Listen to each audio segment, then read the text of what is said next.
L'homme et le pont cassé. Un jour, dans un petit village isolé entouré de montagnes, vivait un homme nommé David. David était connu pour son grand rêve, construire un pont qui relierait le village à la ville voisine.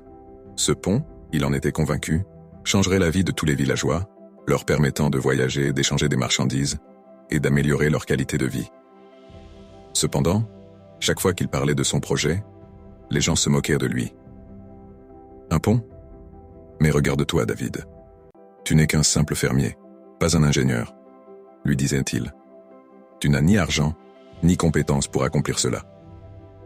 Malgré les critiques, David ne se laissait pas décourager. Il commença par observer le cours de la rivière pendant des semaines, notant les endroits où le courant était le plus faible. Il lisait des livres sur la construction de ponts qu'il empruntait à la bibliothèque de la ville lorsqu'il pouvait s'y rendre en traversant difficilement la rivière en barque. Un jour, il décida qu'il était temps de commencer. Avec ses maigres économies, il acheta du bois et des outils. Le travail était épuisant. Il devait couper des arbres, transporter les matériaux à dos d'âne et travailler jour et nuit, souvent seul, car personne ne voulait l'aider. Les villageois continuèrent de se moquer. Certains l'appelaient « le fou du pont ».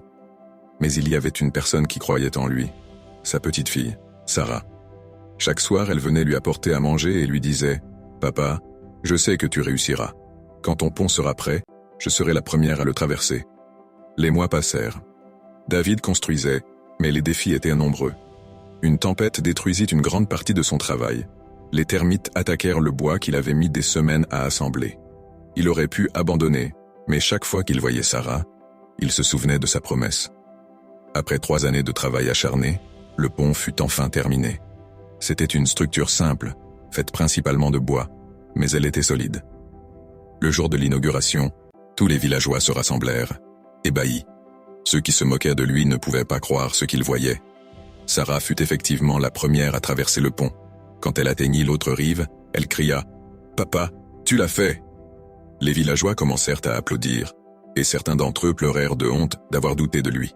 Dans les mois qui suivirent, le pont transforma complètement la vie du village. Les échanges avec la ville apportèrent prospérité et opportunité. David n'était pas seulement vu comme un fermier, mais comme un homme qui avait changé la destinée du village grâce à sa persévérance. Les rêves peuvent sembler impossibles jusqu'à ce qu'on ose les poursuivre avec persévérance. Peu importe ce que les autres pensent ou disent, ce qui compte, c'est d'y croire et de ne jamais abandonner. Parfois, il faut être prêt à être le fou aux yeux d'autres pour devenir leur héros.